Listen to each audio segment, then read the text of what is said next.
Hello, everybody. I think we'll dive right into the final thoughts for Chrono Cross before we do anything else tonight. So this game is complicated, I guess, to rate. It's one of those games where it's hard to sum it up in just a couple sentences, but I'll give it a shot. I feel like it's a game that had a lot of lofty ideas. It definitely has a lot of unique mechanics. And it definitely tried something very different compared to other RPGs. Even in its own series, it's very distant in terms of Chrono Trigger relationship, in terms of gameplay, even to some extent story tone, things of that nature. I think ultimately, though, I feel like it just doesn't live up to expectations. And some of it is, you know, there is a very, very high bar coming from a game like Chrono Trigger. But I feel like even from another, like, massive amount of character RPG, I just don't feel like it really measures up to some of the other games that we played. It's not to say that it's, like, the worst game ever, or even necessarily a bad game. It just kind of came off as okay, unfortunately. I think there are things that were in the remaster's favor. Now, granted, you know, I have a very high-end PC, so I did not experience a lot of the same issues that were reported in Steam and such, in terms of like slowdown or whatever. I did appreciate the ability to just start off with doubling the speed of everything, because combat and general movement feels very slow in a game with a lot of walking and a lot of normal attacks. But I'm getting a little ahead of myself. Welcome in, Parameter. I think the game just has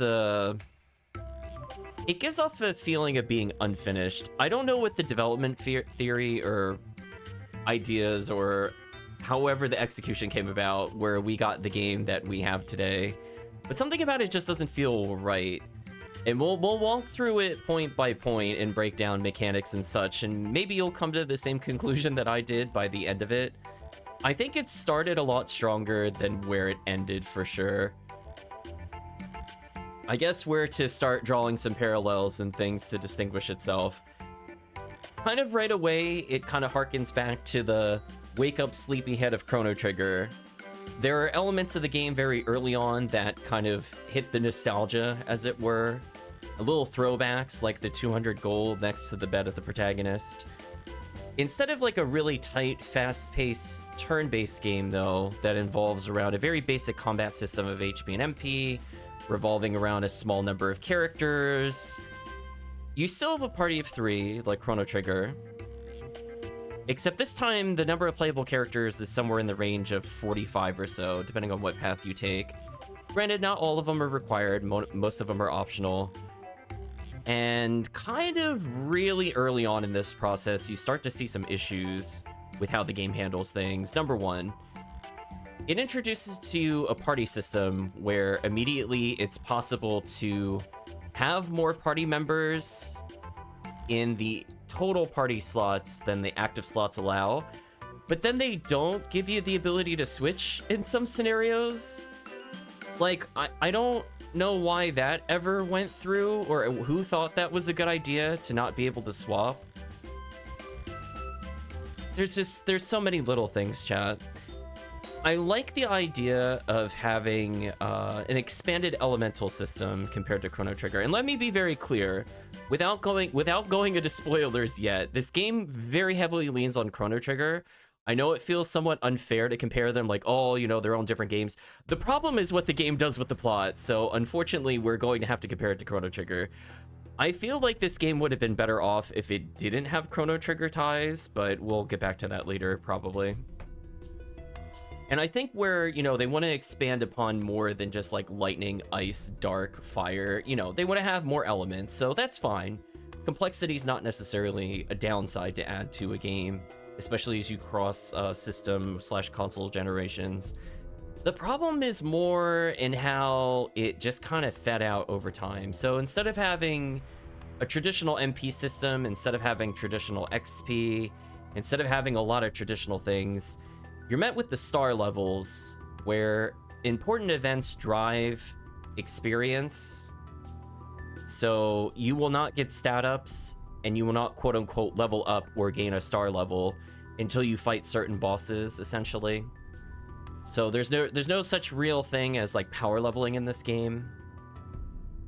And as you go later on and you start unlocking spell levels, so instead of having like a dedicated, you have a fire spell, you'll end up having multiple fire spells at different spell slots. Higher spell slots equal more damage. They require you to attack more often in order to use. It's not bad in theory, but in practice, I am not going to lie, I got really tilted while playing on at least 4 of the, 50-something boss fights, where my idiot companions are whiffing like 96% hits and 99% hits. And I don't mean once or twice. I mean like 5 or 6 times in a row. Like, this RNG is awful. It is awful. There's not really a way to deal with it aside from using spells, but if you can't hit, you can't gain spell levels.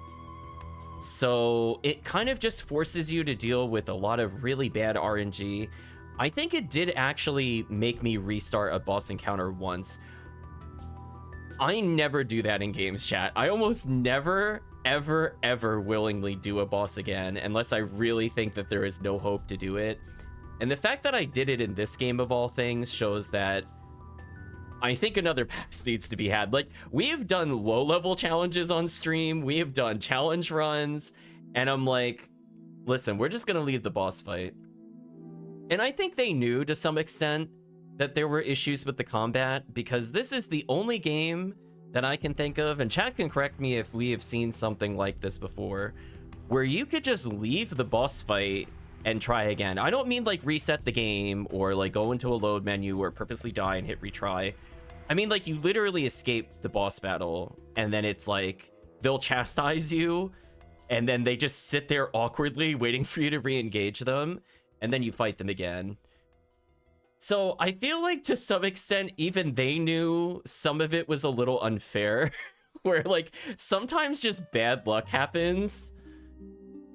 And it just leads into like a lot of little questionable things. Like one of my biggest gripes with Chrono Trigger was the fact that there are so many good stealable items to the point where it feels kind of mandatory if you're looking to like go towards, especially endgame content, to basically always have the thief in the party. And there's like no reason to sub them out because you're just literally doing worse whenever you don't use them. This game kind of has like a different issue with stealing. Instead of it being tied to one specific person, it's on a couple of people. But for some reason, they didn't make it an element you could just exchange and just give to other characters, even though every character generically uses the same list of elements, which adds to the kind of sameness of the characters. But then on top of that, like, they made the percent chance of steal based off of the number of times you hit. And then it's like, you only get one shot at steal on these characters, because none of the characters really get the ability to refresh their own elements, aka the spell slots. So that's really dumb. I don't know why you would ever do that in a system where there are interesting boss drops, like, I don't know, things like red plate or green plate. And chat saw like how game-changing they were on 2 or 3 specific boss battles. To just not have them because they're on characters that are just kind of awkward really sucks. I don't know what they were thinking, why they made that unique to certain characters rather than just making it tied to the different colors of the characters. So, you know, now that there's like light and dark on top of earth and wind, fire, water, etc., I would have rather have seen them kind of add steel elements over time. Like you get an initial fire one that's red innate, etc., and you slowly gain more, and you kind of do that over a really long time, but it's not in a manner that really helps you, since for the most part you will only have one steel character in the party at any given time due to plot reasons. And that just kind of goes down to some other issues. Like, we're not even gonna touch we're not even talking about the plot yet. I just want you to know, just, it's so fundamentally flawed on the mechanic level. And since the plot takes a while to get engaged, I really want you to understand, like, this game is, like, at least simple to play. So if you want to experience the story, it's not too bad. It just doesn't feel very thought through. I'll give a great example. We had a party at one point that was all light element, and I didn't see a single damn reason to bother using any other character in the game. I'm gonna be real with you. There are 45 characters. One is never replaceable. Big mistake, I would like to say, by the way. Also, small tangent. If you're going to do something where you have a very large number of characters, please let us rotate out the protagonist. Game developers, please let us rotate out the protagonist if we don't want to use the protagonist. And I would like to state that there have been many solutions to this kind of issue, where if you want the protagonist there for plots, use the convoy system. Suikoden didn't use it as often as it should have, but it existed in the PS1 era. Please, developers, I implore you to not force me to use the protagonist over and over. The problem with it is that the protagonist gets like everything handed to them on like a silver platter. They get the best spells, they get the best weapons. White magic has healing, AoE heal, full heal, status cure, revive, and it has some of the best damaging spells in the game. Why even bother using like the other characters? Like, honestly, until we got like, what was it, Vigora? At like the last 75% or 80% of the game, there is genuinely no reason to use any other element other than white element. And that happens as early as the barely 1/4 mark of the game, when the game lets you purchase Meteor Shower. The moment you could buy Meteor Shower, you already have access to Recover All. Great. There is no point to ever learning or using the element system basically ever again, as you will curb stomp them out of oblivion by making sure your healing always adds to the same 3 colors of the area as part of the color system. So you have a triple boosted element by doing 3 white elements in a row, and it empowers your healing and your melee if your character is innate white, which the protagonist is, and also damage. I just don't feel like that was really thought out. White element is just so much stronger than everything else, start to finish. I think there was a very brief period where fire was useful, and that's before you get to Meteor Shower. And then we did not bother with like basically any of the elements ever again. I'm gonna be honest with you. We humored the dark element / black element briefly. It was still inferior to white element in every single way, to the point that I stopped using the black element, even on the black element characters, because there's no point. But anyway.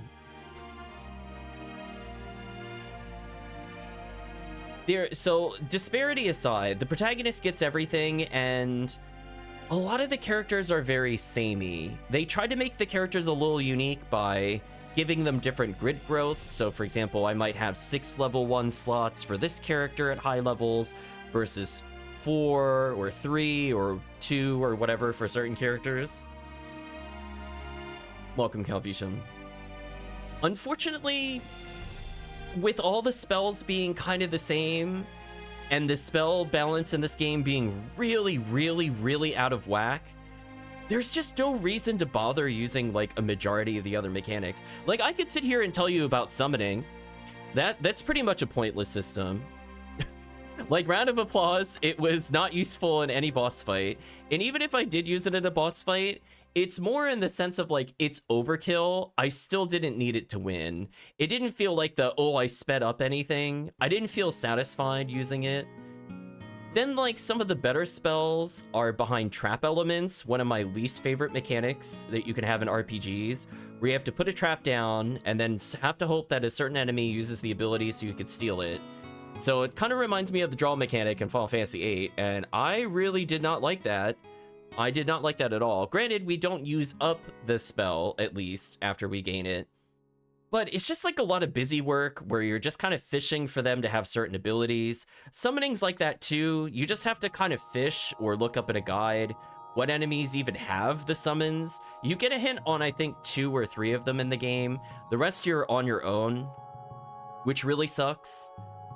And I think some more of the disparity that comes in as you go through, just from the mechanic standpoint, it's just the simple fact that a lot of the better spells are just like ultra common on 2 elements, And then you get like literally Jack, like every other element.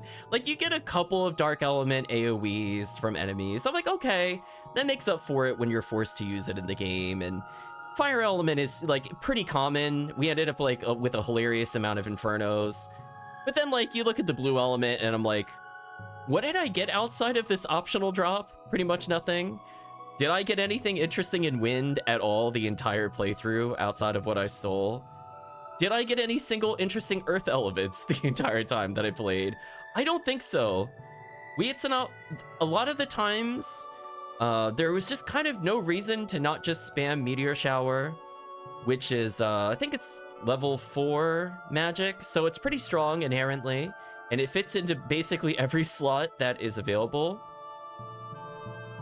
And then most importantly, it's AoE, where a lot of the other elements just don't have AoE until later, or their AoE is a lot weaker, generically speaking. So just mechanically, it feels very flawed from a combat standpoint between very frustrating normal attacks, including characters where, no joke, we stacked, I think at one point, 2 or 3 accuracy boosters on the protagonist, and I still had a quintuple miss on a 94%. Like that blew my mind. Honestly, that blew my mind. And it was like, I really don't see the point in charging up a lot of these higher spell levels. In fact, I don't think I used the higher spell levels at all until literally the final boss. Yeah. I can't think of a time where I just did it and was like, oh, I better use this or I'm gonna lose. It was more like, oh, I guess I'll use it at some point. And I think that was the final boss of the game. Every other boss fight just goes really quickly. And it's like, I don't mind a game being easy, but then there's like no point to even... Welcome, Wisdy, I hope you're doing well. I just don't even see the point in like half of the things. Like, get up to spell level 4, end every combat, repeat the game, unfortunately. I think that covers most of... Oh, no. We're not done with the combat mechanics. Hold on, chat. We're going into a deep dive with this. I have a lot to talk about with this. Character unique abilities. What a great way to help distinguish characters aside from the spell slots, which are filled predominantly with the same spell anyway, because there's no reason to not have a party of matching colors, since it just makes your spells weaker by not matching the same colors. So inherently, the game wants you to do that, especially in order to use summons where all 3 colors must be of the same type if you do want to use them, etc., etc. The problem, too, is that the way you get character unique abilities and the way they end up in the grid are inconsistent, random, bad. I'm gonna go with bad. I don't understand why early on you get a free slot, essentially, to get the character ability. So, like, after, I don't know, like 13 or 15 stars, you start getting unique abilities for level 3s for most characters, and you automatically get it placed on the grid. And I'm like, okay, that's cool. And then there's just characters that break that rule for no reason. So you could go all the way up to 3, 5, and 7. And then there's some characters you have to manually get rid of a slot to just get a mediocre special ability. There's a lot of characters that don't automatically gain their 7th level, and you have to do plot with them, and you have to replace it with a generally mediocre ability, and is not better than just spamming Meteor Shower or anything else. There's like a couple exceptions to this rule, but of like the 40 characters, I think there were like, or 45-ish characters, there were like 12 useful specials out of a total of like 120. It wasn't great. I'm gonna put it that way. There were characters with unique abilities, like they could refresh their grid, or if you just wanted like a quick buff, like those were fine. But honestly, like a lot of the single target ones, they were just kind of bad. Or they went off a stat that was not the primary stat of the character. Like they have like attack damage specials when they're a mage kind of thing, which was weird. I don't know why they decided to do that. So yeah, that was kind of a mess, and that becomes inherent as you kind of go through further and further in the game. Other mechanics. I think they wanted you to be able to heal quickly by saving up spell slots after battle in order to heal. The problem is that, like, after about like 6 or 7 stars, there's kind of no reason to just not flood out your level 1 slots with recoveralls and just become invincible to every normal encounter in the game, since most normal encounters will never challenge you.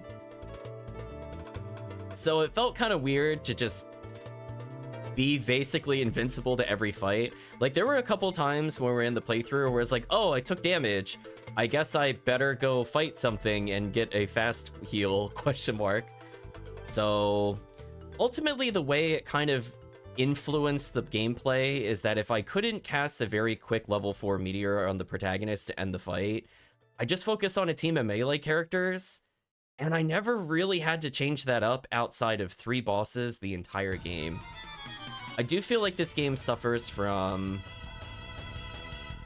a lack of unique boss mechanics. Like, in the beginning, there's a lot of dialogue, there's a lot of jokes with the characters, they try to teach you the mechanics, and it felt like the time and effort were put on the early bosses, and then, like, just crumple that in a ball and throw it away because they copy-pasted, like, the same boss, like, 6 times. It's like, oh no, it's another elemental character.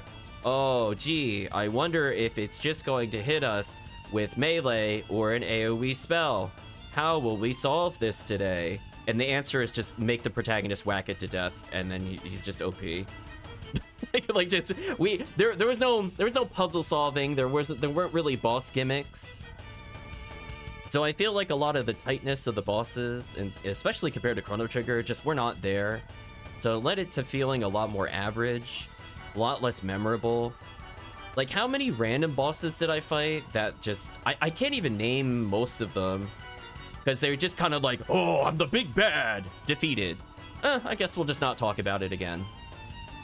I just threw my hands up, like, oh, are we going in the Sea of Eden? Oh, look out, it's the big bad protector. So anyway, right? Like, and it's not just like 1 or 2 bosses. That happens a lot in this game. There are at least like 15 enemies that are just glorified kind of palette swaps of basic enemies.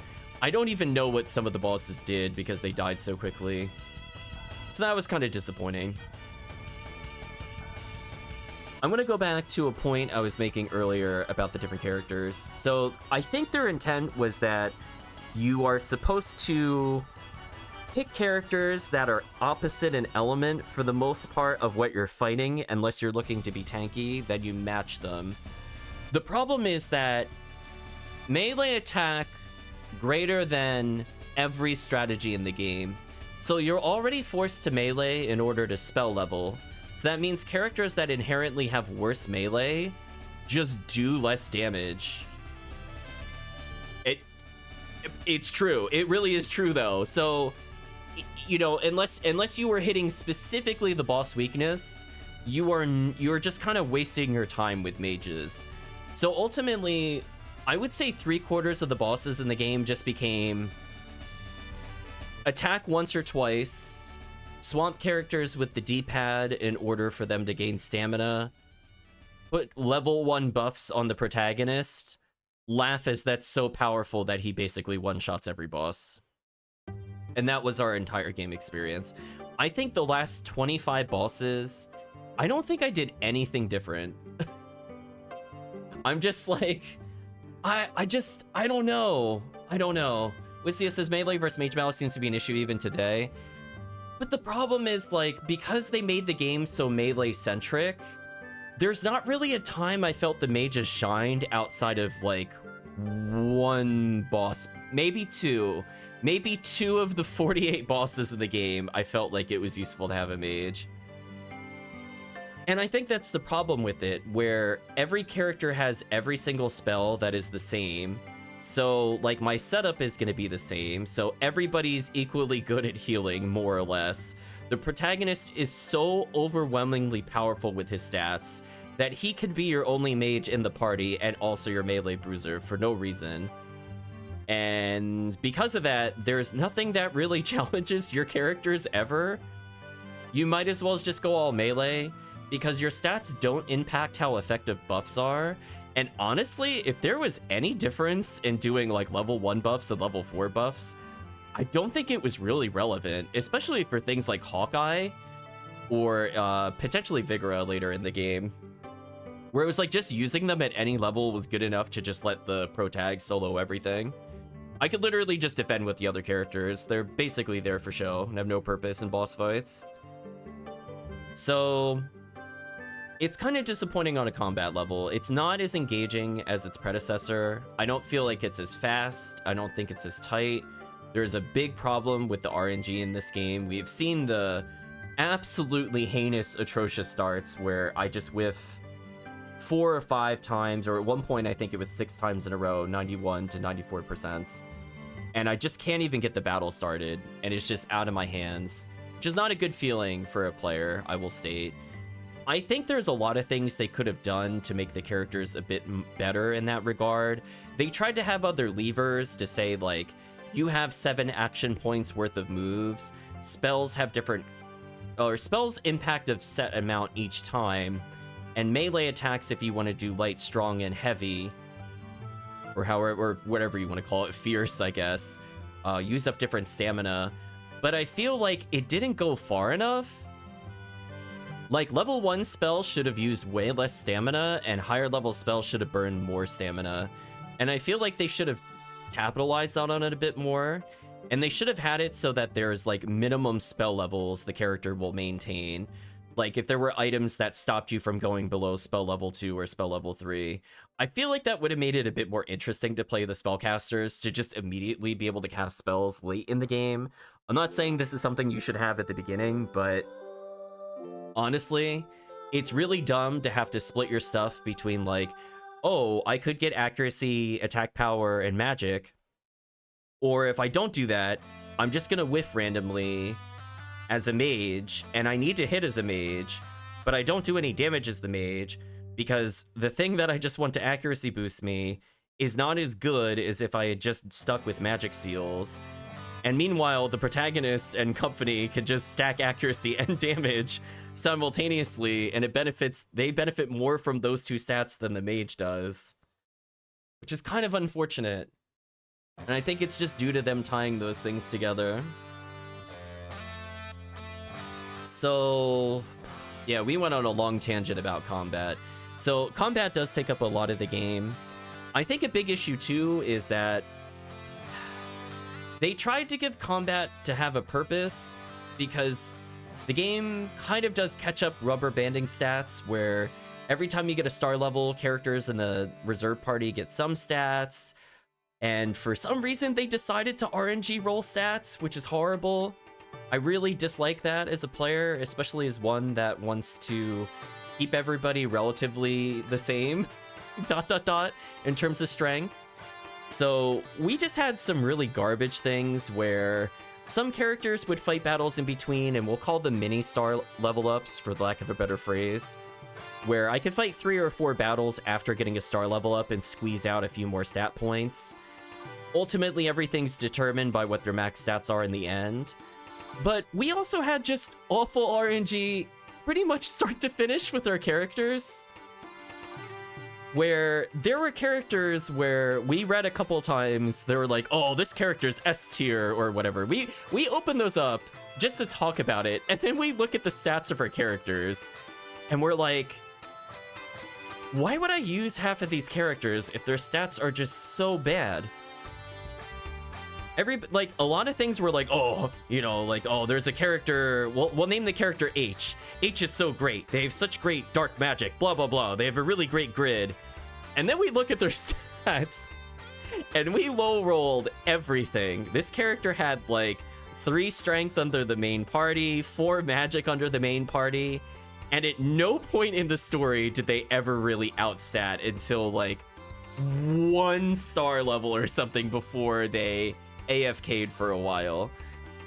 And we just had that problem for many of the characters, where a lot of our joke characters ended up better than dedicated specialists for no reason. So, like, why would I pick a unique character like a psychic luchador who has allegedly really high strength, when a small character that is basically like a mascot has more strength than them and twice as much magic and better slots? Like, what? It just I just found it very frustrating, honestly. And I just felt like the disparity was a lot worse than it should have been. So even though there were 45 characters, it felt like, honestly, at any given point, only 8, maybe tops, were worth using, which is pretty bad of a ratio. If we want to compare it briefly to Suikoden 2, I believe there are about... I think there are approximately 40 usable characters in that game.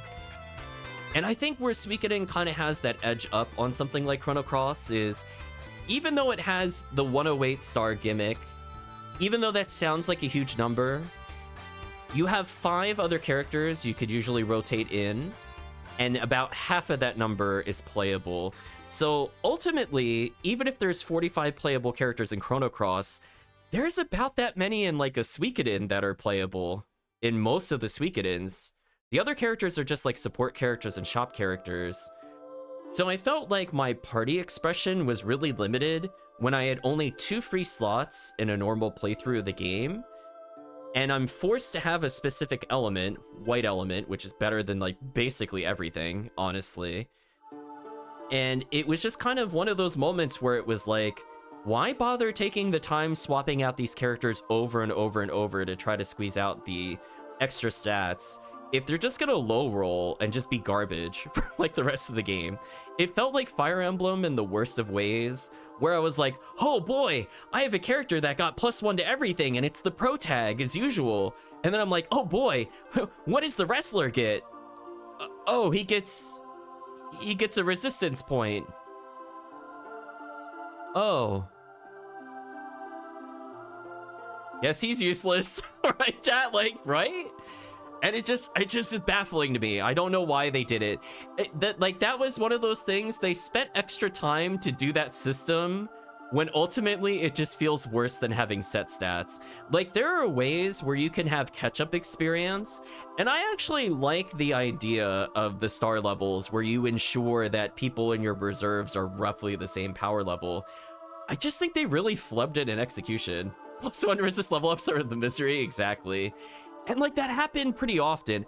Fortunately for us, the chat selected characters got a little lucky. The mascot characters actually rolled decent for the most part, but most of the other mages just fell hilariously far behind. We're like, oh boy, we got this mage character and they've been sitting in the party for 25 levels. Surely they must have gotten at least 40 to 45 magic by now, right? Because they've gotten, you know, let's say even half of them, and they're at 20 magic. If even like half of them are +1s, they should at least be like 35, right? And then we open it up and they're at like 30. Just like actually useless. It's just sad. It's like magic is already behind, and then they got a low roll on stats too. It's brutal. What were they thinking? So many questions, chat. So many questions. So I think we covered issues with characters from the combat standpoint. Chat, if you think I forgot anything, please make mention of it at some point. We'll talk about it. Wizia says, +1 stat levels have special place in the part of my heart that knows how to hate. You know what I was gonna say? I really did not like that mechanic in Chrono Cross. I don't mind you squeezing out extra stats and that impacting the other things, and that's fine, but man, RNG stats are so bad.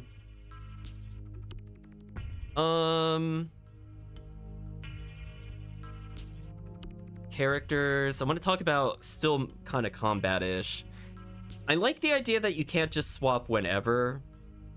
Usually they put save points in good places, so you're able to, you know, if you really want to, you could sub out your party. So at least for some scenarios, if you don't want to play the thief character, you can sub them in just for the bosses, I guess. It's a positive thing to say with how it's set up. I still think it was really clunky of it to just be in the menu as like a key item. Just felt very clunky to do. That feel like that's something that should have been in the menu. It's also weird. Like, it's weird that they also knew that formations were awkward, right? Like, you can't change your left, middle, right order in the game other than just rotating who's in the lead of the party, which is one thing I don't really like, because I don't like the head of the party necessarily being my party order, number one. Number two, they knew it was weird because they did a puzzle based off of that, where if you want your middle character to swap out and swap positions, there's a puzzle revolving around opening up passageways based off of who's in the lead. So like they were consciously aware of it and then made a puzzle on it for some reason. Question mark. It is very awkward because in combat, it's not like super immediately obvious because you think things like agility might determine it, especially as you go in blind into the game. But like it becomes apparent after a couple hours that your party order is always left to right. It does not matter what your party members do. They always start with 7 stamina. So I feel like stats like agility were basically kind of useless. I guess is what I have to say in the stat department. I did not really care about evasion that much in this game. I don't think it mattered as much as just raw defense did at any point in the game. And I think they tried to balance character max stats based off of your base accuracy, your ability to recover stamina, whether you recover 1 stamina per action or 1.1 or 1.2 or 0.8 or etc. But, ooh, swing and a miss on agility. That stat was, like, actual garbage. So long characters that had, like, 40% evade, but it doesn't really matter because their magic defense and other stats are so low they get one shot anyway. RIP, I guess. Let's see. I think that covers almost everything combat related. So we talked about rewards. So they try to give you things that are semi-useful. Most of the time they're spells or components for crafting. Spoilers, I don't like the crafting in this game, and spoilers. Yeah, it just feels bad. Like, it's weird that they have a system where they want you to grind enemies, but then the entire point of the combat is to not have to grind because that's how the star levels work. And you don't really need money. I don't mean like in late game. We didn't really need money, I would say, a third of the way into the game. Honestly, once you just get enough meteor showers, if you are not obsessive enough to slot every single character, like 60,000 is probably good enough to just finish the game, honestly. And that sounds like a tall number, somewhat, but honestly, like, there's just kind of no point to upgrading multiple characters.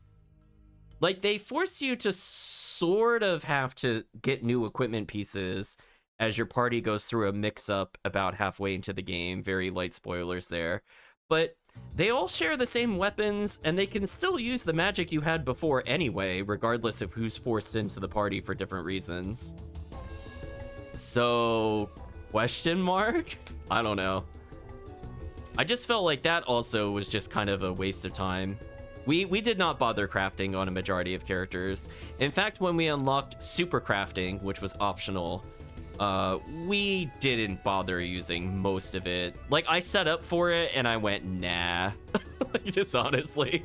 Like, I got 3 good weapons. I think I'm good. I don't really want to grind in this game at all. Let's just beat the game. It's fine. Just no thanks. We don't have to go further. One big thing I will state without going into spoilers yet, the game's plot suffers, I'm gonna call it replacism. I don't know what word I'm looking for here. Your optional characters in 90 to 95% of the scenes don't matter. There is literally some kind of algorithm to basically say, every character will say the same line of text, except insert goofy accent here. There are obviously some exceptions to this rule, but they feel more few and far between than consistent throughout. Wistia says, I like when games kind of experiment with mechanics, like where it almost feels like they have an identity crisis, gives idea for future games. Yeah, we played games like that before. I think Zestiria was a great example of them trying to try something different in that series, and then Berseria was them perfecting it. This game, it felt like they tried something and just, it kind of missed every mark. Like, there's nothing inherently wrong with some of the features by themselves, but as a collective, they don't feel very cohesive. So, like, you have 45 characters, and they essentially, outside of their individual scenes, all feel the same, because they all say the same lines, just with goofy accent. So, Chrono Cross ends up just being a game of pick your goofy accent, to be honest with you.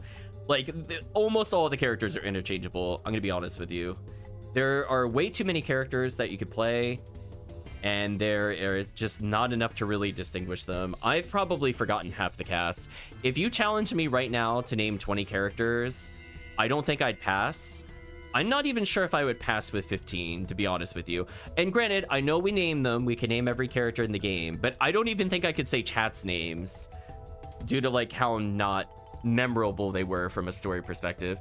I would say their visuals are a bit memorable, so we'll give credit where credit is due. I do like the looks of some of the characters, and they are very outlandish in terms of the variety of characters you could get. It's just that they were kind of missing the hook that they needed, the oomph, to make them a bit more interesting, which was unfortunate. And from a gameplay perspective, as I said before, they just end up being just kind of like, oh, this is pro tag, but slightly worse at strength. And oh, this is pro tag, but slightly worse in magic. Like, honestly, like from a combat perspective, they were very samey. Unless you were going for like the most pure spellcasters or the characters that were like purposely terrible. There were definitely, by the way, there were definitely characters that were purposely terrible. I don't know if they were meant as like a challenge mode character, but like, I don't think you should be at the end of the game and have a character with like 50 in a stat and like 40 in their secondary, and then have a character that's at like 25 in one and like 18 in another, and they're the same level. I don't think that should exist in a game. I'm sorry. You messed up somewhere, Chrono Cross. It's okay to have difference in stats, but they shouldn't be terrible at everything. Like, please rethink your balancing a little bit. Positives. Music is very good. I'm a bit mixed on the remaster visuals. It's Square Enix. I don't really expect much from them. I'm just gonna call them out for what it is. I don't expect much. I didn't receive much. I guess they cleaned up the text a little bit. Shrug shoulders. They forgot to update the credits cutscene, so oops. I'm calling them out on that, chat. Go watch that credit cutscene again. That was definitely the PS1 version. They definitely forgot to update the text there, and they did not update the FMV. 100%. They forgot. 100% chat. Go rewatch that if you don't believe me later. But from the standpoint of non-spoilers, I think I've gone about as far as I can. I think we gave the overall summary. We went into a lot of detail with the combat. We have to talk about the elephant in the room, which is definitely the plot. I can't think of anything else non-spoilery. So, needless to say, plot is kind of a mess. You could tell certain characters were cut from the game. You could tell that they were supposed to be references from Chrono Trigger. You could tell there was some kind of grand vision behind it. As I said before, they had an idea. They clearly wanted to do something, and they hit their face on like every branch of the tree of development until they face planted right at the base of the tree, because man, oh man, does it commit so many cardinal sins when it comes to game development. My favorite one that you could basically, I could say this, and I bet you could think of like 7 times this happened in the game, if not more. Please do not follow the methodology of tell, don't show. There are so many scenes in this game where you just get talked at. And it's like, it happens occasionally in games.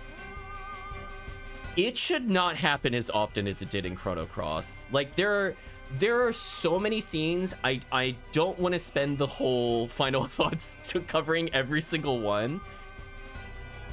Pretty much to narrow it down a little bit, every time they introduce the Chrono Trigger characters, very long scenes of you being talked at. The fairies and the dwarves, which we're gonna circle back to in a moment, because I just remember how dumb that plot point was. you get talked at basically the whole time. You see like a little sniff, you see a little plot element, you interact with it once, it's basically not relevant again for the rest of the game. Pretty much every scene in Viper Manor, you just get kind of blah blah blah at. There's a lot of scenes with Balthasar and the Chrono Trigger characters. I'm trying to narrow it down a little bit. Most of the scenes involving the Sea of Eden, you're just kind of having people talk to you. I would say the closest they came to making it a little more interesting was the... What was it? What did they call it in game? I was gonna say Crisis Bomb. That's not it. We'll call it the Time Explosion. I forget what term they used in the game. But where you get to see the incidents leading up to... Time Crash, that's what they called it. You get to see the incidents of the time crash before it happens, and that was probably a more interesting way of doing the show Don't Tell. And that was like one of the times it made sense thematically that they could show you these things. But yeah, they're basically, a lot of the game could be summed up with, you go to a place, you may or may not have been given a motive in the game because you're a silent protagonist. In fact, there are several points early in the game where you could purposely choose not to do things related to the plot, and then it's like, okay, I guess you just gotta go find the plot somewhere. Good luck, player. Like, just good luck. Like, did you choose not to save somebody or recruit them in the party? Oops. Guess you gotta find the plot now, right? Like, you're just kind of like meandering all over the place. Then you have usually the boss monologue at you for like 20 dialogue boxes, and then it's usually never relevant again for the rest of the playthrough. Rinse, repeat, ad nauseum, etc. Wistia says, probably should give it a chance. Love Chrono Trigger, but never tried Chross. Most things you said are kind of what I like in games. I don't recommend it. I'm still of that opinion. I don't think it's worth it. The plot, as I said before, is really all over the place. Honestly, it feels like they were trying to go for a different game initially. If you hadn't played like the visual novel, you wouldn't even really see at all the connection of this game to the other games. Or maybe if you didn't play the DS version of Chrono Trigger, that had my favorite dumb plot element of baby daughter clone. What a terrible term. A suggestion, please don't put baby daughter clones in your game. If that is a serious plot element in your story, please delete. For the sake of everybody, please delete that from your manuscript and try again. Oh boy. But yeah, I felt like the joke villains were actually okay and probably the only thing memorable in the game. There are a lot of high elements the game wanted to touch upon, but it was all very surface level and extremely shallow. Like, concept of like fighting your fate was kind of prevalent throughout the game, and it becomes literal. Oh, get it? We call it the computer that controls mankind's fate. Do you get it? But yeah, it just found it so weird when you compare like the first third of the game with the last third of the game, where there were elements where you could kind of see it.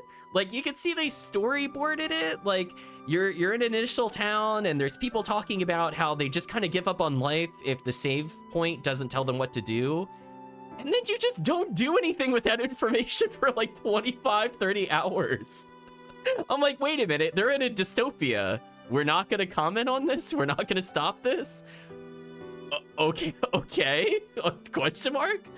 Okay, that's kind of weird to just throw it out there and just not do anything with it for a majority of the game, and then just be like, hey, remember that one village where they're doing that thing that no other town does and nobody seems to talk about it or mention it? Yeah, that was actually really critical to the plot, and we're now gonna re-explain it to you because we don't think you can follow the plot by making you sit through these like 20 different characters that will pop up and tell you the same exact thing, only with really long expository text.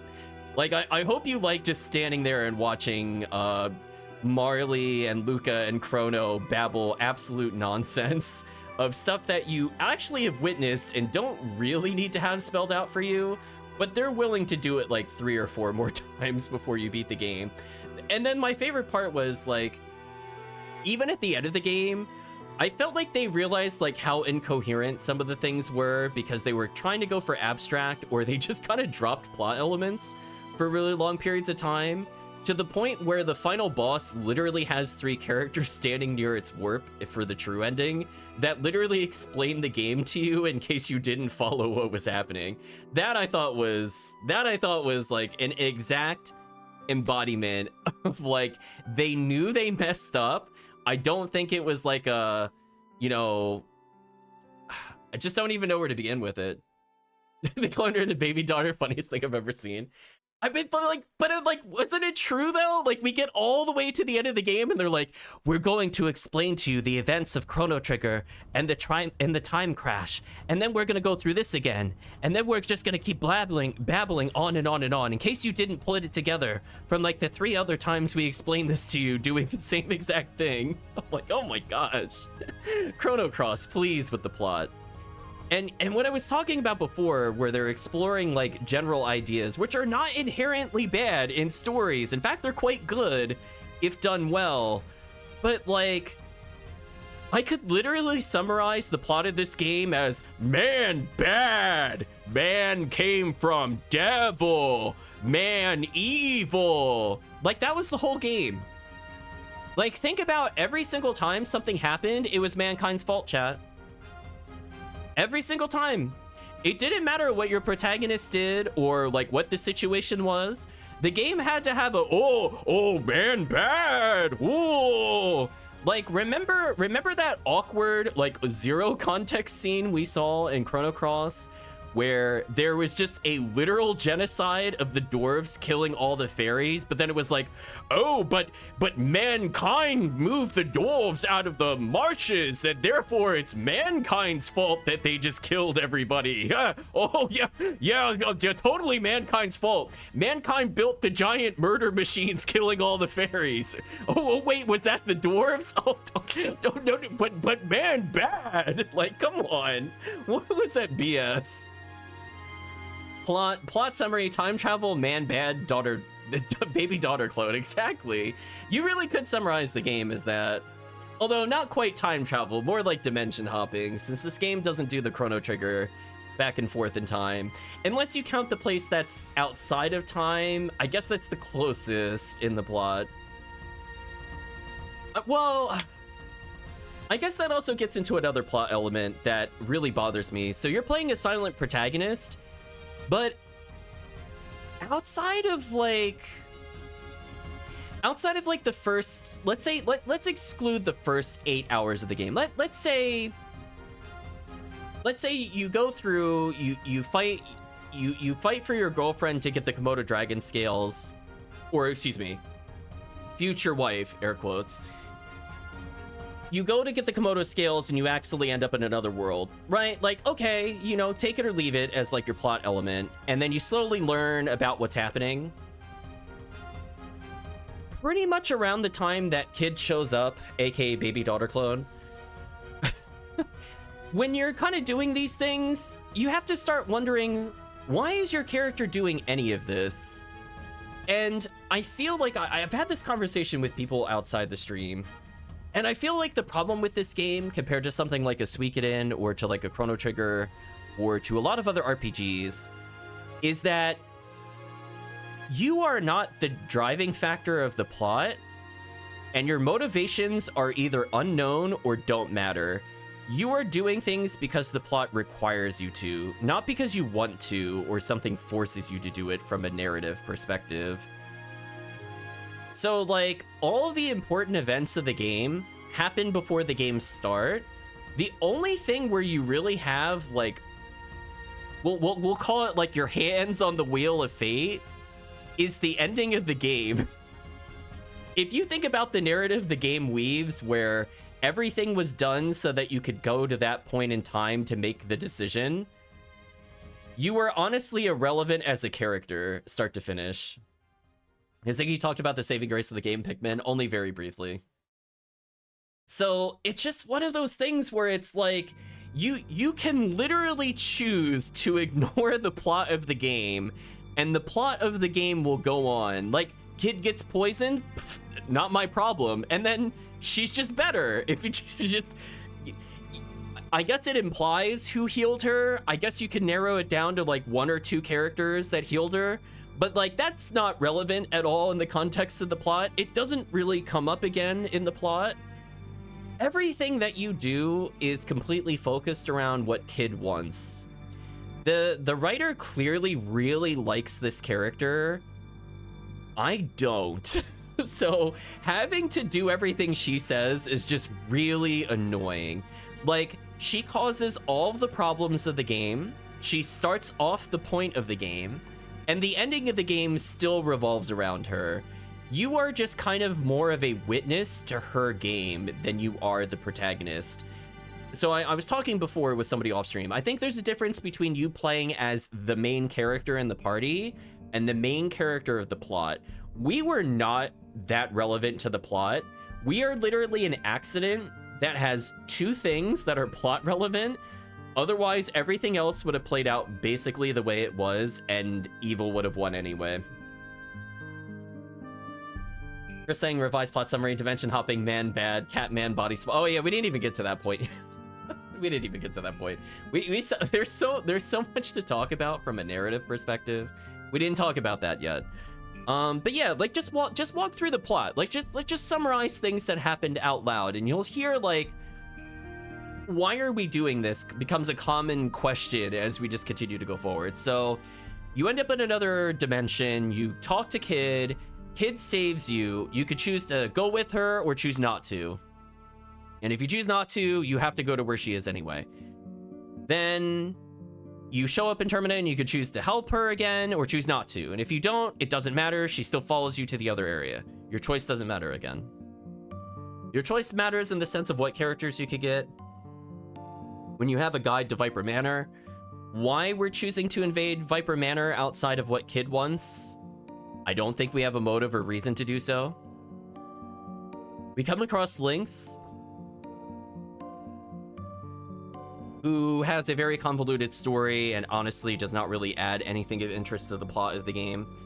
I feel like it just has like a plot I feel like that's complexity of the plot that adds very little impact or meaning and just feels like a waste of script writing. Like, they could have just had Lynx literally still been the father of the protagonist immediately. He didn't have to be a panther demon. They didn't have to talk about because he was attacked by a panther and he was poisoned that he had to go to Fate and that caused all those other things to happen. Like, he didn't have to become a panther, but he just did. What? Why didn't the supercomputer just keep him the way he was so that way he would have similar enough DNA in order to use the thing in the first place? I don't know. Wouldn't have made sense because you had him at the time. You could have just duped him then. Why did the plot of the game happen? Big question mark, chat. What if you could change his form? Why wouldn't you change him to mimic Surge? And then that's a plot point in the game anyway, that he does what he should have done in the first place. Like, duh, hello. Like, if you need him to do things, why would you also then let him go? I don't know. That whole subplot was stupid, but I guess that's the closest we come to having a plot relevance, is we want to figure out why he's hunting us, I guess, is our character motivation that early in the game. You know, we fight Salt and Pepper, which are joke villains, and then they just kind of drop off the face of the earth after a while. Fate was a super dumb computer. Oh yeah, that whole, oh no, it had the anarchy chip installed in it. Woo, it's so wacky. Like, it's so stupid. Like, come on. And then they, like, again, there's like throwaway lines to people that did Chrono Trigger where it was like, oh, this is built from the computer of Mother Brain, even though they know that that's the evil computer from the other timeline and the protagonist should have known that. And the Prometheus didn't have to die. Oh yeah, by the way, did you like any of the Chrono Trigger characters? They're dead. Did you want something interesting with their story? Doesn't happen. You don't really get to interact with them other than their weird child spirit things. So hope you didn't care about any of the kingdoms or anything like that, because irrelevant. Which again is why I felt like this could have just been a different game and it would have been better for it. Like, the closest it has to, like, honestly, like, there's just so many things. They're just like ... question mark. Like, Balthasar comes in from Chrono Trigger, and it's like, oh, okay, but it's just like, ugh. I really feel like it would, like, they were talking before about complexity of the plot. They potentially removed characters like Magus, being Guile, for example. Glenn, the human fighter, was, I think, originally supposed to be Frog, because that was the same name as the character in Chrono Trigger. But they ran out of time / thought the plot was too complicated. But you complicate it in really dumb ways that don't really add anything at the end of the day. Right? Like, if you compare to Chrono Trigger, like, Chrono Trigger was about, you know, we got sucked through time, then somebody we cared about got eliminated from existence. Then in trying to find our way home, we accidentally see the future, and we know that mankind is going to die. Like, that is a motive established in the locations we visited without having the protagonist say anything. It was just very clear what we were doing, why we were doing things. Granted, there were some dickish things we could do in Chrono Trigger compared to Chrono Cross, like completely wipe out family history and personality of characters. You know, we don't talk about those dark aspects, I guess, in that game. But besides that, Chrono Trigger just kind of dumps at you that basically everything they did was pointless, and I guess they all die, and I guess the epoch was crashed or something, and that's why they didn't use it to stop Luca from dying, because they realized, oops, we kind of had a plot vehicle that kind of undoes the plot of the game because you could save people, because that's kind of what happened before. It just, like, it's just kind of like a web of things that have to happen, and then every character basically has a bad end or has, like, very little. Chrono Cross, everything sucks, pretty much. Or basically kind of invalidates what you were doing in Chrono Trigger, that everything they fought for didn't matter. So that wasn't a great feeling, definitely coming from that game. But yeah, the whole concept of, well, you know, other than them screaming "man bad" at us in random intervals, they just never really explored anything too deeply. Like, did we ultimately resolve the fairy and dwarf conflict? I guess we genocided all the dwarves who were genociding the fairies, and the fairies got mad at us for some reason in the plot. Like, okay. All right, chat? Oh, okay, guess we'll just let you get genocided, jerks. Right, chat? Like, screw the fairies in this game. Oh man, I wouldn't even know where to begin. And I feel like around the time where we go into after Viper Manor and the game opens up a little bit more, we start getting access to the boat full time. The plot just kind of meanders. There's a lot of little things that we do. We just kind of show up, something happens. We don't really talk about it again. ... Like, I could barely think of anything important before the body swap in terms of plot elements other than the fairies.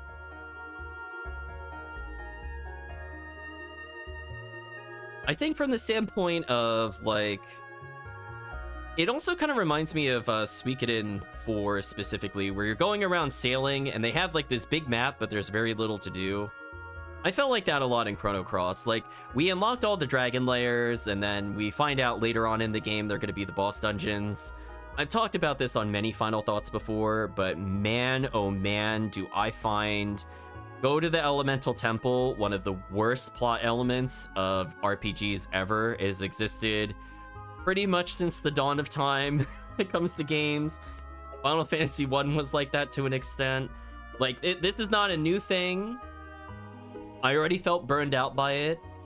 And honestly, like, after we did the whole thing with the dragons, it didn't really matter again. Right? Like, it didn't really matter ultimately. Like, oh no, the dragons tricked us. Even though they helped us, but then they couldn't form the super dragon that doesn't look like a dragon. And I guess Harley Quinn was a dragon, I guess, because she doesn't show up again in the plot. She just kind of fades away into the distance, question mark. They don't really talk about Harley Quinn leaving or anything like that. We're getting ahead of ourselves a little bit. So then you finally get to the center of the island where you go to the first tower, and you get to the top, you interact with the frozen flame, you end up as your own fear, you become the villain, and the villain becomes you. And I thought that was kind of a neat moment where you fight your party. I thought that moment was decent, I guess. And that sets up the, we'll call it the end of Act 1 of the game, of trying to basically chase Lynx once we learn of him. I think from the standpoint of, like, the dimension swapping, man, oh man, chat, why could you not dimension swap in the overworld? Why do you have to specifically go to the beach every time? That was really tedious. Like, if you want to do side quests in the game and it's like, oh, you have to take, like, a thing of poems from one person to another. You have to go to the one specific beach, then go all the way back, and then talk to them, and then go all the way to the beach, and then go all the way back. And I feel like there's a lot of elements where the game makes you do a lot of things for very little payoff, which is kind of unfortunate. Like, a lot of the recruitable characters are just kind of terrible. Like, especially early on, like, the dog is memorable, but kind of bad statted, for example. Chat obviously loves Pikmin, aka the alien / Olimar that we saw in our playthrough. But honestly, like, we went through, we fought the Iron Generals, or whatever they were called, in Viper Manor. And then, I guess it's kind of neat to team up with them, I guess. Pikmin and Pip, the best characters, yeah.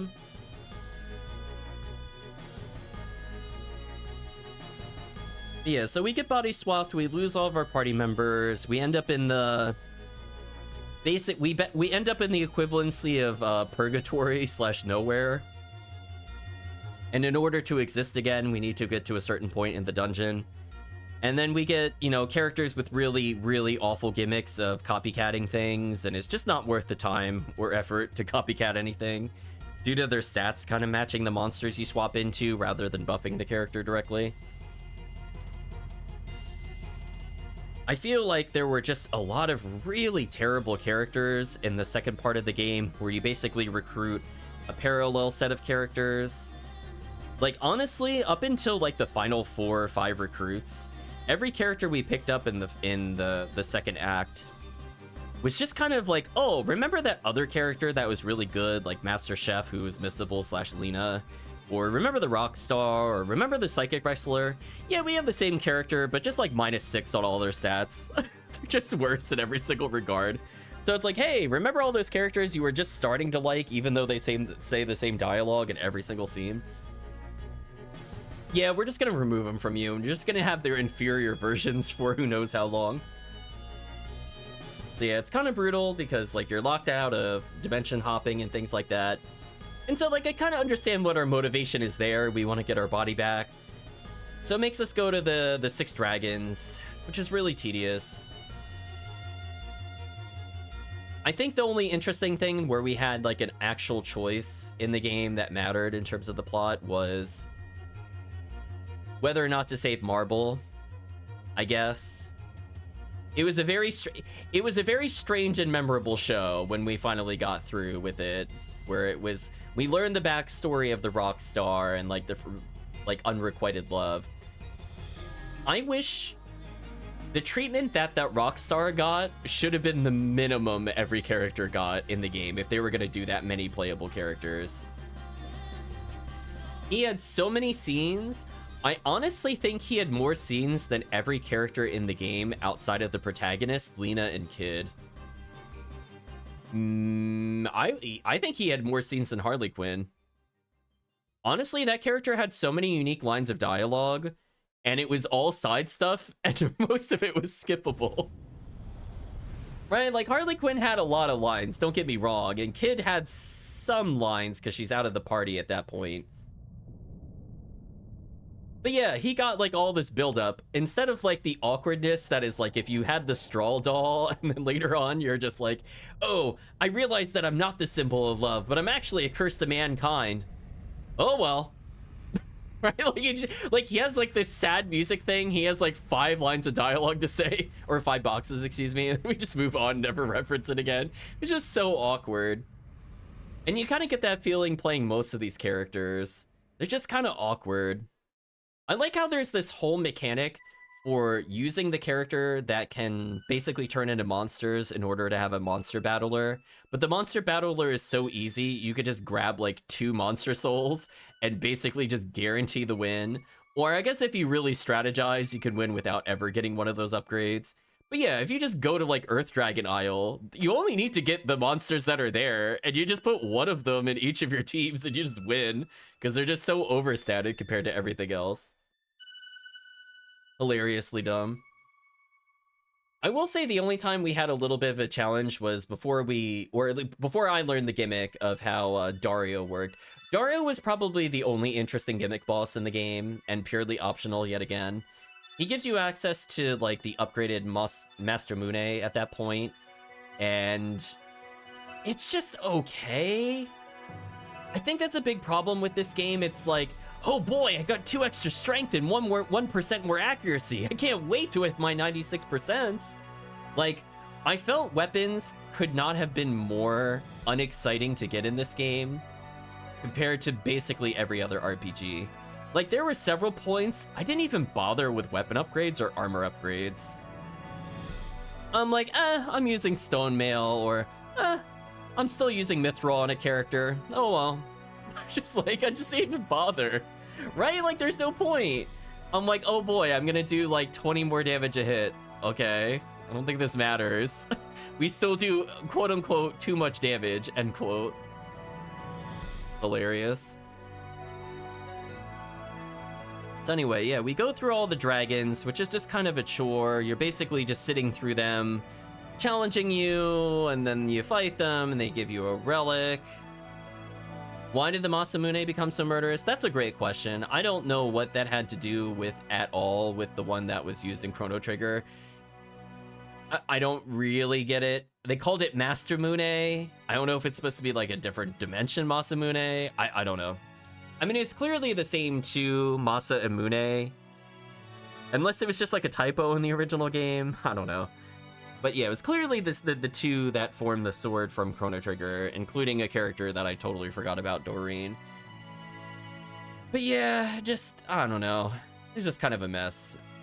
That arc of the game just feels like a time waster. They're like, oh man, we can't just go straight into the third arc. The game would just end too quickly if it did. So that's the biggest time where you get to explore and go into these different areas. It almost explored some cool things where you get to see one dimension versus another, how time was shifted. But I don't think it had like the grace of something like Radiant Historia, where we got to impact like people's lives or the town itself, or like get quote unquote bad endings. I just don't think it was as interesting as some of the other games we played on stream. And I think even to that extent, we never really had a moment, even like in Chrono Trigger, where we were like revitalizing the planet, right? Like Chrono Trigger was about us kind of having like this high energy adventure, and then we had Robo basically sacrifice himself so he could plant in the field and restore a forest. And I thought the theme of that game was that, like, despite the struggles, you know, eventually you will be successful. You could fight and change fate for the better. In this game, it felt more like, everything you did didn't matter. It sucks. Hey, remember that other place getting invaded? It just gets invaded in both anyway. Oh, did you want to improve the livelihood of any of these characters? Nah, we don't need to do that. You're just gonna help and talk to, like, these two characters. But oh well, I guess they're just gonna get, you know, they're basically gonna go into hiding and never seen again, and just basically have terrible lives after that. And then I guess we wipe out their existence on top of that. I love how the game went on this like whole guilt trip thing as we go through the Sea of Eden, and it's like, what if the other timelines and all the people that we killed? Oh, what about this? What about that? Oh, well, we're not going to investigate any of those answers, and we're not even going to go in that in the true ending. Earth just becomes one. Deal with it, sucker. like they just raise all these philosophical questions, didn't pose an answer, didn't attempt to answer it in the gameplay. It just felt like very high and lofty, and it felt like very ungrounded in terms of plot, where things just kind of started happening after a while. Sea of Eden was a lot of things were just kind of happening, where the game is explaining to you all these cool things. Trust me, it was really cool. It happened off screen. Just trust me, it was super cool. And look, all your favorite characters are telling you why it's cool. Trust me, bro, it's really cool. Just follow what I'm doing anyway. It's still cool. And it's that for like basically the rest of the plot. Every single plot point after that is the game telling you about all these things that happen, about Lavos doing this, Lavos doing that, Reptites doing this, Reptites doing that, Dragons doing this, Dragons doing that, Kid doing this, Kid doing that, Link's doing this, Link's doing that. But like we stop experiencing the plot at that point, right? Like we saw like Link's do things and we interacted with him in real time in the first act. The second act, he's barely in it. We fight him for a moment and he just kind of goes, everything you did was pointless anyway, I'm already done, which kind of fuels my feelings towards the third act of the game, that nothing we did mattered because it was as fate foretold anyway, so who cares? It didn't matter. So from that standpoint, you know, we finally get our body back after fighting him again, but he's not really dead. But he's also not really who he is anymore because his psyche has been overwritten by fate, and he has to look like the thing that haunts us instead of just maintaining his body or whatever. Listen, don't think about it too hard. And then he's gonna turn into this basically mechanical nightmare thing because he's one with fate, and yeah, and then he loses. He loses that fight, predictably, when we finally go to there. And then it's like, oh no, the dragons that were total jerks to you, they were evil too. Now you gotta fight the super omega dragon, and oh, you kill it in like 20 minutes. Oh well. Well, we had like 3 really cool cutscenes. Trust me, it was worth it. We did it all for the 3 cutscenes. Like, did that plot element matter at all in the grand scheme of things? It's like, oh, I guess, like, Harlequin disappeared, merged with Dragon, whatever. And then it's like, oh, we defeated Fate and the Dragons. I guess we'll fight the Time Devourer again and again. I guess. Question mark. Right, chat? Like, I guess? Question mark. But yeah, that just kind of happens. We deal with them. The third act is like, you know, we're there because we need to clean it up. I don't know why we're doing some things or why after a certain point we bother doing anything else, I guess. Honestly, after we get our body back from Link's, I don't even know why we go after him anymore at that point. Just be honest with you. They made some mentions to like the super weapon, but like he was never going to use it. Because he is Fate, and Fate doesn't want to kill anybody other than the protagonist once they have the body. I guess maybe they were implying they wanted to wipe out mankind because mankind was bad. I guess maybe that's what was supposed to be implied. I think, question mark. I don't think Fate really talked that much, shockingly, about its own motives once it went there. I'm desperately trying to recall if it said anything of interest other than it will kill us now, because it is a villain, and of course they will kill us. It doesn't really matter what their motive is, they're always going to try to kill us. Yeah. It's just kind of one of those things where, you know, where eventually it's revealed that mankind's evolution is spurred on by Lavos. Oh, I need to skip this song. Where basically mankind is supposed to be dealing with Lavos, but ultimately is also birthed from Lavos. So if we, I guess if we undo time, quote unquote, to a certain extent, it would undo our evolution itself because we're dependent on it to exist, I think is what it was trying to establish. Also, I am desperately looking to see what window it's in. What happened to my windows? 1 second, chat. There we go. We'll go back to the beginning of the soundtrack. Yeah, it's just kind of one of those things where it just had like a lot of plot elements and it had a lot of villains, but they were just they're very one note, I guess.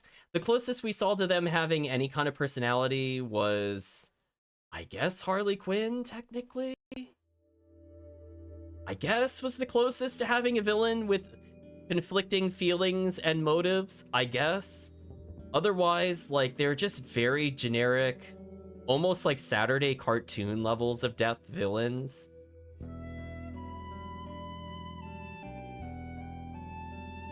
It just like, ugh.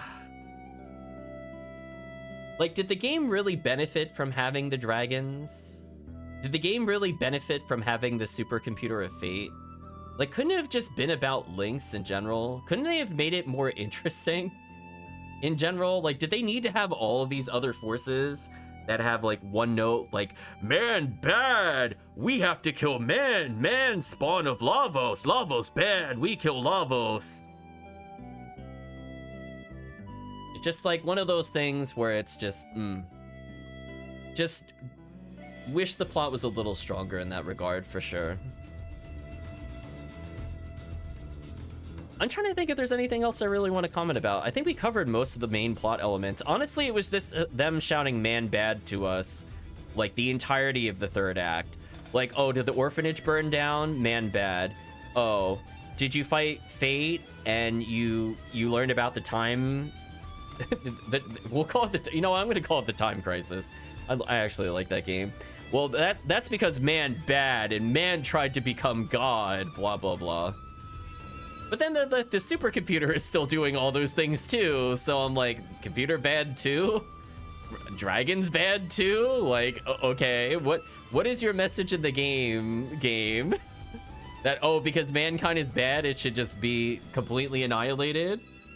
I mean, that's what we did to all the other things that had equally the same amount of motive to be bad, I guess. Question mark. Right, chat? Like, just, I don't know. Everyone bad except Pip, true. So yeah, it just kind of felt really strung out towards the end. As I said before, Act 2 was already, like, overly long. Because you're just going around collecting dragons, and you have to initially get your ability to work back because you don't have the thing given to you by Kid in order to do so. So you get through the plot dump of Sea of Eden and then go to the dragons. But honestly, in terms of the third act, it's like,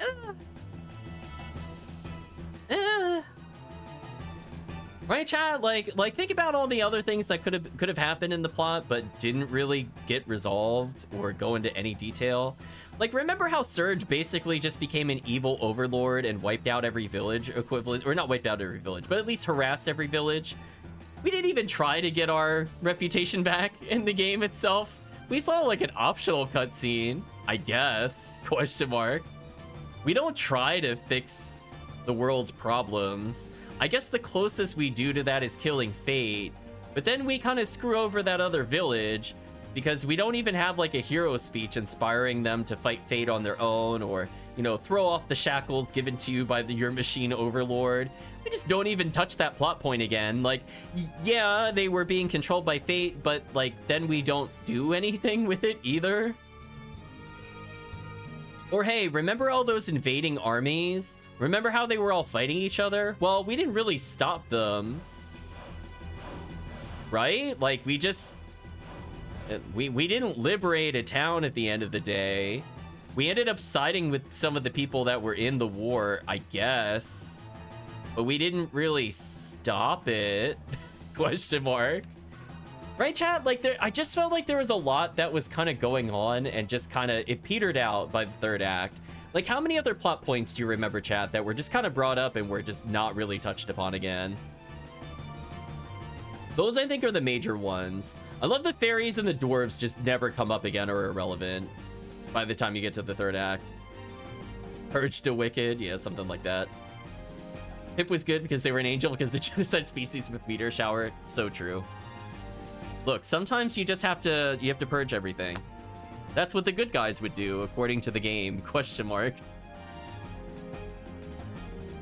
But yeah, all that build-up. You fight the Time Devourer. You still learn that fighting the Time Devourer is pointless. You have to go to the real Time Devourer, the one that's still partially merged with Shala all this time. And then the final boss is just a puzzle boss? Really? So dumb. Honestly, after Baby Daughter Clone, I kind of just forgot everything about this game's plot. Oh, it's true. True. We didn't actually talk about that in context. So yeah, talking about how Kid is just the protagonist.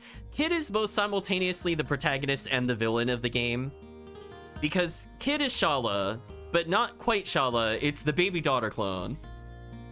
Final boss can also easily be cheese. Yes, it can. So Shala set up all these events to find you because you happened to be crying at one point because you were dying from the panther poison, and that inspired her to make the Baby Daughter Clone to save you rather than you perish that night.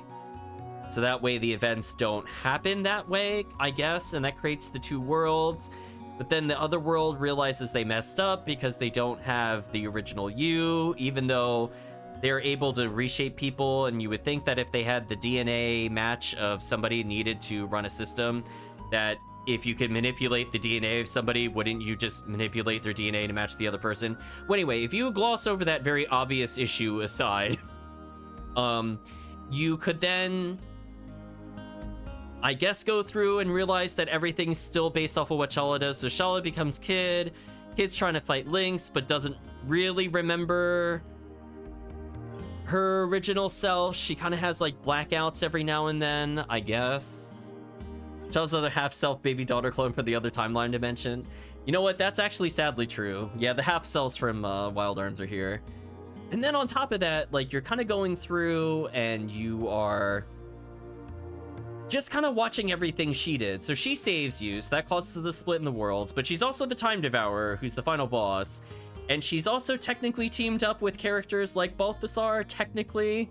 So Balthasar and Kid drive the plot because all the elements of the time crash is due to what Balthasar did, and the time crash impacted where some of the characters were that you meet later. And then I guess from that standpoint, you are just kind of witnessing Kid's journey to fight Lynx. She gets stabbed by Lynx and used as the source because she's technically Shala/Lavos. And then from there's some BS where you have to go into her past via the Chrono Cross/Master Mune in order to witness her orphanage burning for some reason. Look, I don't really understand why doing anything there mattered, to be honest with you. Like, we didn't really fight a boss at the end of it, but I guess we had to show we really super duper cared about this character, who we didn't have in our party for like literally a majority of the game, given that she was out the entirety of Act 2, and we only recruited her basically for Viper Mansion and like 2 or 3 other bosses. So she was basically not in our party majority of the time, but the game revolves around her completely. And basically, when you finally save her and she rejoins your party, she forces herself into every cutscene for the most part in the other areas, because she is, as I said before, the protagonist. You are simply more like a guardian to her, I guess is the more accurate statement at that point. You are just kind of witnessing how everything revolves around things that she did and who she really is.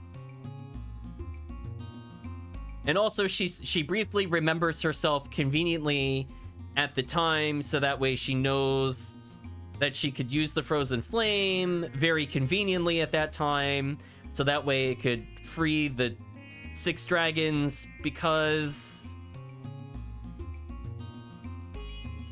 I guess we were tricked, question mark. Even though that just seemed like something she literally did on her own with very little context, at least at that time.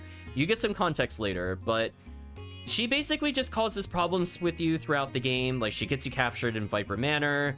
She tags along with you and forces you to go to Viper Manor. She makes you chase after Lynx. She potentially also makes you go and try to save her manually, even though we chose not to do that.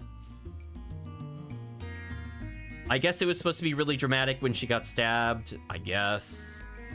I think my favorite thing about her is she got super jealous of Lena, even though we exchanged, like, literally 10 dialogue boxes with her prior to that point.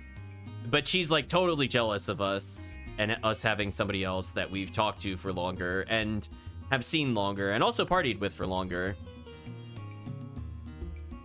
That character is something else.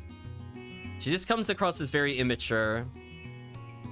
And I guess it was supposed to be a love story, kind of. I think they definitely tuned it down very much from the visual novel, where it was like your character was like hopelessly in love with her, which, by the way, gross in the visual novel. So all the elements of that are at least gone. So there's your character is more like a shade of what they were in the visual novel, for better or worse. Kid is still just as annoying and abusive. I'm maybe less punchy on the protagonist, I will say. They tried to make her slightly more likable, but it's like it just kind of transformed her from murder hobo to somebody obsessed with murder. It's not super different at the end of the day, honestly, when it comes to her character. Other than now she's schizophrenic. Yay! I like this character. Big eye roll, by the way. So yeah, that just the end game. It had a second act that felt like padding. The third act was them explaining everything that was off screen that didn't really happen during the plot. Like, it sounds like a lot of cool things happened when I was explaining those, but trust me, it is just literally cut and dry, boring dialogue boxes, and then they talk at you, and they talk at you, and they talk at you, and they tell you, oh man, oh, what about that alternate timeline that was killed? Oh, I guess all those people are dead, I guess. I know. Blue Donna is asking about commands. He's so confused. So yeah, I don't think I have too much else to say about the plot. I think we covered the plot of the game. It tried making it very complex, but it was honestly just like a scenario of too many characters, too many villains, too many things happening, yet also simultaneously nothing happening in the game itself outside of the first act and the very end of the third act. You do like a heaping load of nothing for like at least 33% of the game. And arguably, we don't really do much of the plot in the third act of the game. We get plot dumped very heavily in the third act of the game in particular. Yeah, just shout man bad, and that basically summarizes everything. But I'm like, I guess the reptites are okay. I don't really know what made them really different from mankind, question mark. I don't know. These elements were not really explored. They're just kind of told at you. If you think about it or question it, it tends to crumple really quickly.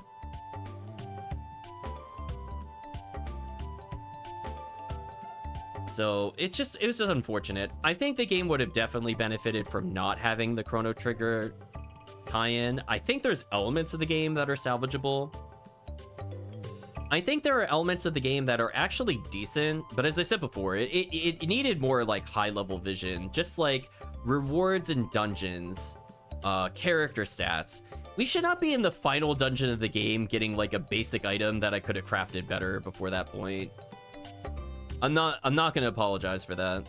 I'm also not going to apologize for how bad some of the spell tilts were towards the white element in particular.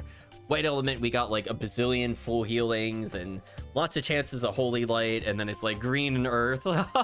They get nothing. You get Hawkeye and you like it. Right, chat? Maybe defense down could be used on the final boss, I guess. It's not really needed at any point when you play.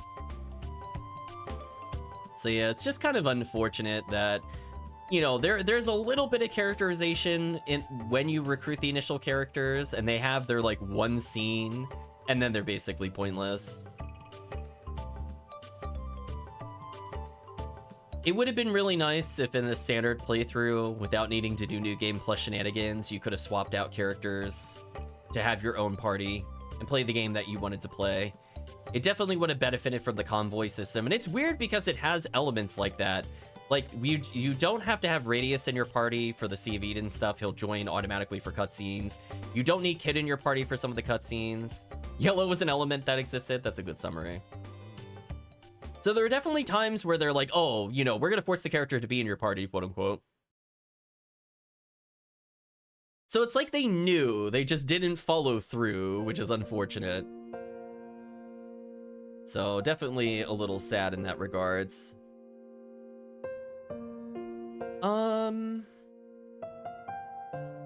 Yeah, I think even the idea of like consumable elements would have been good. I think some of the problem is, like, I think the fact that you're allowed to use so many different elements on every single character, I think was also a big problem. They should have had more things that were innate locked. And they should have made the colors matter a bit more, as weird as that sounds, because honestly, there's just kind of no point to using characters that are within a couple stat points of each other if they're not white element. White element trumps everything kind of thing.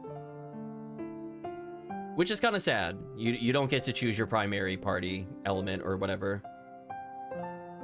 It would have made more sense if the protagonist was able to ignore that rule. You know, and he could be the super character to do whatever you want. But other characters had to be more strict. So it would have fit them more into, like, support roles versus attack or whatever. But instead, they were just, like, way too flexible, yet also at the same point inflexible, which is a weird statement. But it is true, because you don't really get to change their stats, but, you know, they just end up all being kind of samey. Low-level heal, support, high-level damage. That's about it. It was basically every character. So anyway, chat, I think we ranted long enough for final thoughts. That went on for quite some time. I'm not surprised. I had a lot to say about Chrono Cross. Yeah, just, didn't quite hit the mark. I will say I thought it was kind of neat collecting the different frames and things like that, so that was kind of nice. So, I think only one or two of them were truly atrocious to update the graphic of the dialogue box. But yeah, I mean, just if you're even comparing this game to, like, a Suikoden, which came up a couple times, both in chat itself and other things, just the idea of, like, catch-up XP was just much better than what they did with the star system here. Like, the fact that, like, the fact that summons use stars was, like, such a pointless mechanic. It's already annoying to set up, like, triple element, because most enemies will start spamming elements by the second act of the game pretty heavily. So unless you're literally using the same element summon as the enemies you're fighting, you're not really going to see summons realistically in most of the playthrough. Also, by the way, White Element also had negate magic, by the way, chat. I forgot to mention that. That was really broken. Like, Diminish was decently strong for Black Element, but literally negate magic, sitting there and just ignoring, like, what was that, 5 boss attacks? Actual insanity. White magic is so broken in this game. Holy. Never forget that, chat. Remember when I fought the final boss and I was like, nope, nope, nope, nope, nope. So stupid. I could have just stacked up on like 6 of those and there's nothing the boss would have been able to do to beat me. It's so sad. But yeah, just unfortunate that there's just so many little elements that would have been, you know, better thought out if you had more control over the elements, or when I would have, oh, you know what would have been a good alternative, chat? If there was like if you take their grids and you have certain ones that can only be of a certain element and then free slots, I think that also would have helped balance the game a bit more. So that way you are forced to play somewhat close to the same elements as the other characters. Do you know what I mean, chat? Like, I feel like there's so many things you could do to keep, like, the same system mechanic that I would have liked to have seen them explore. Like, that's just off the cuff, how you make it more unique and without changing, like, very much of the game at all. And I would have loved to have seen that. Obviously, I think that all special attacks should have been guaranteed added to your grid and not replace any slots, because that is super stupid. The fact that they don't just automatically get learned to the character is stupid. I don't even understand why you were forced to place them somewhere. It would have been better to see that you're missing like a grid slot in the middle to tell you that you could have gotten it from somewhere else. I don't know, chat. Just lots of question marks there. So I wish it spent more time cooking with the combat mechanics. The plot was, it's not really hard to describe, but they just kind of overcomplicated it with the number of villains. So I don't want to say the plot is complex, because the plot is actually honestly not that deep. Like, when you think about it, you could summarize the plot like we just did in like 10 minutes. It's not that bad. But it's more just what they did with it is that they had to go into like big circular logic loops, because all the important events of the game, including the time crash and Balthasar traveling back and forth in time, and Kid becoming daughter clone, all that stuff happens off screen. So you're just kind of there in the aftermath. I would accept Chrono Cross to be like Chrono Cross, quote unquote, like the kid cleaning up after kid or something like that. Also, I'd like to state the Chrono Cross itself was mostly pointless. I like that it basically played almost no role in our playthrough unless we were going for specifically the true end. I like that we could beat the game without ever collecting it, I'm pretty sure. Because we used the Masamune to go back in time, for example. Oh, well. So anyway, chat, if you want to have some final thoughts for the game, this is your chance to voice your opinion. And I think is now our longest final thoughts. I do wish that, you know, it had been more... I know a lot of people were wishing for a proper sequel to the game. I don't even mind the game taking place in the same universe, but I just wish they did something other than it being Lavos again. And then if they did have Lavos there, I wish that they didn't have so much of the plot focused around the Chrono Trigger characters. If they're just gonna die anyway, or have already been dead, I guess is a more accurate statement. So it just felt kind of like a tease. Like, you don't really get to team up with them or help them or recontextualize anything that happened in Chrono Trigger.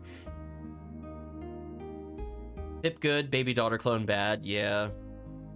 That's a good summary of the game, honestly.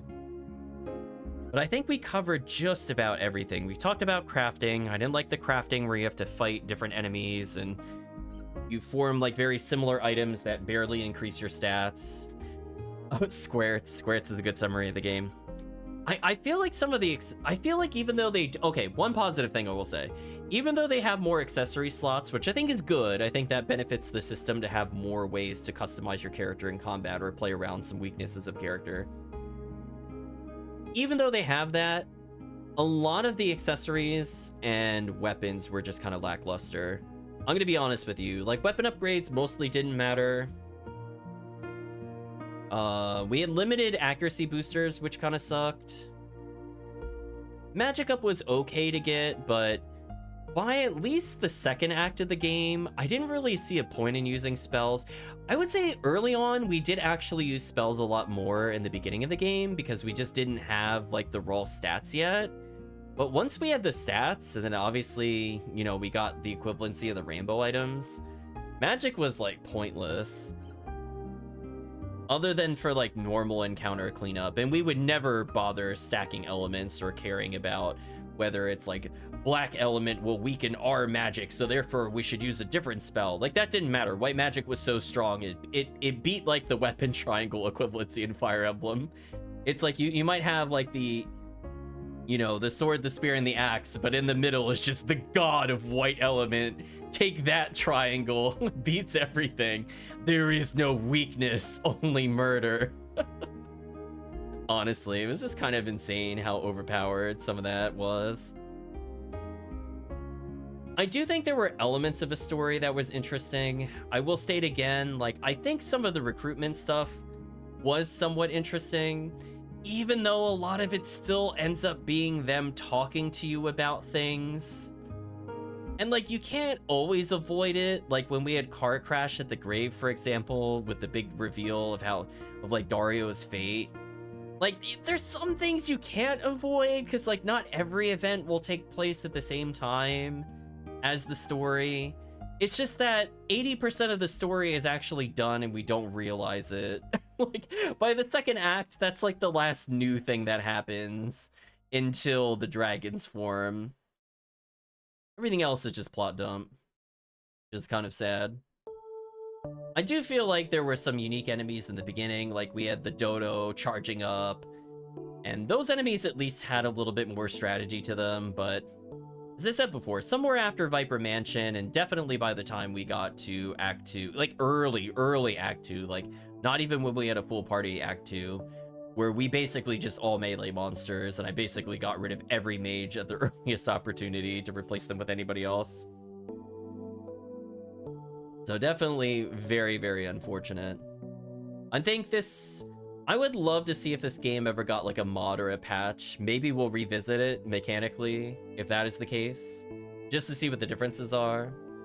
But I don't think you could really salvage the story. The story was just kind of a overly convoluted mess. Like, I don't want to make it sound like we couldn't follow per se. Like, there's some nuance in the plot I'm sure I didn't follow. Like, I forget, for example, that, you know, they were warning us about this big explosion, yada yada, and I guess we did stop it by destroying Fate. But, like, other than that, it's just... I feel like, ironically enough, I feel like more happened in Chrono Trigger than Chrono Cross. Like, in terms of story, there was just a lot more happening at every individual point. Like, we interacted a lot better with some of the individual worlds and towns and things like that, where I feel like we just were... What's the word? We were interacting with, like, pop-ups or, like, vignettes of what is part of a larger story, whose conclusion ultimately is not in this game. And a lot of the build-up doesn't really pay off for anything by the mid-game either. So, a little disappointing, I will say. I think it was good that we streamed it. I think it was interesting at points. I think there were parts that were, you know, somewhat memorable. But man, it's kind of like you go through all this effort to, like, get through some of the weaker points of the game, and then your reward is Skelly. Do you know what I mean, chat? Like, wow, you found all 5 obscure things and did annoying things in order to get this. Here's an absolutely mediocre character. You're welcome. You'll never use them. Right, chat? Yeah. So anyway, chat, let's go ahead and say goodbye to YouTube, as I have nothing else to say in terms of this game other than Baby Daughter Clone is probably going to get memed on forever in the chat because of that, and Squirts. So I guess thanks Chrono Cross for the meme, I guess, question mark. And I guess we'll see you... I am not going to say in the next part, because there are no next parts. We're not going to go beyond New Game Plus. We did get 3 endings, so it's not like we just did normal ending and bailed, but yeah, we're probably not going to revisit the series at this point. So thank you again for watching, and see you, I guess, in the next game.